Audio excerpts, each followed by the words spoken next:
the Netherlands. Morning, this is courtesy of EarthCam, a popular tourist destination where overcrowding has gotten so out of control, the city has implemented higher hotel taxes. Now the mayor just announced a plan to phase out cruise ships from coming into the city. Amsterdam is just one of many hotspots overwhelmed by overtourism, and leaders in some of the most visited tourist destinations are frantically coming up with solutions to try and fight it. Joining me now is NewsNation travel editor Peter Greenberg. Peter, first of all, why is overtourism so bad now than before? Because we have to assume these economies like these foreign dollars coming in, right? Well, they do, and the power of the U.S. dollar doesn't hurt it all as well. But the real problem goes back to the pandemic. Because when the pandemic happened, people tended to change their entire purchasing pattern when it came to travel. You know, they got up close and personal with their own sense of mortality. They decided, you know what, I have no idea how long I'm going to be on the planet. So you know what, when I come out of this, I may not buy a new car, new clothes, new jewelry, new electronic items.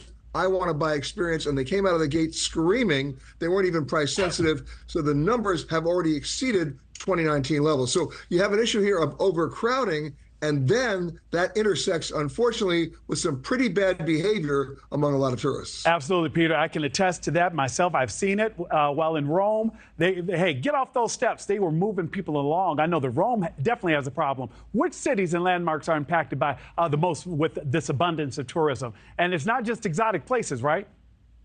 Right. Well, let's just start with Rome with the Colosseum. Tourists have been, first of all, not only crowding in there, but they're trying to carve their initials in there. They're tagging the building. Not a good idea. You're seeing at the pyramids in Egypt, another crowd there, but again, bad behavior. There on the pyramids, people having sex. Same thing of desecrating some monuments in Bali.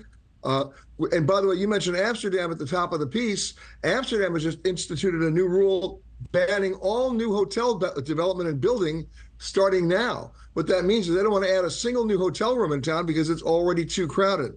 Amsterdam as well, moving cruise ships away from crowded areas. Dubrovnik limiting the number of cruise ships in the port on any one day. And of course, then there's Greece. And Greece is like the textbook case of over-tourism and crowding. 30,000 people a day trying to climb up the Acropolis in weather exceeding 100 degrees, people collapsing, having a medical issue. And the Greek government's solution for this is, let's say we'll reduce the number to 20,000 a day. That's not a solution. We have communities in Japan that have erected huge barrier screens to stop tourists from stopping and taking pictures of Mount Fuji. And what happened a week later? Holes were cut in the barrier. So it didn't accomplish anything. And of course, my favorite bad example, Venice. The Bridge of Sighs is now the Bridge of Thighs.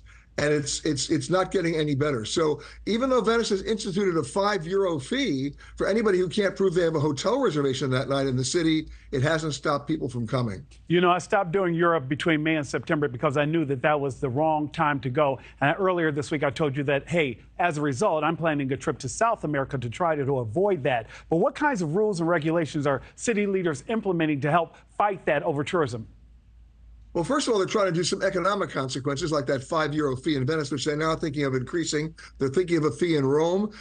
Believe it or not, they're even thinking of a fee in Greenland to stop people from coming or to lower the numbers. Those fees don't seem to make any difference because people are going to come anyway. So they're looking at some other rules like the cruise ship limitation. Look in Greece right now, the islands of Mykonos and Santorini. I was on a cruise ship last year. When I got there, I wouldn't even leave the ship because you could see through your binoculars. People were walking elbow to elbow in those islands. They couldn't even move. So now the Greek prime minister is suggesting they're going to have to limit the number of cruise ships at any city at any one time, and that may help a little bit. Peter Greenberg, always with the latest info. Peter, thank you so much. Thanks for watching, everybody. Go to joinnn.com to find NewsNation on your television provider. Also, don't forget to click that red subscribe button below to get more of NewsNation's fact-driven, unbiased coverage.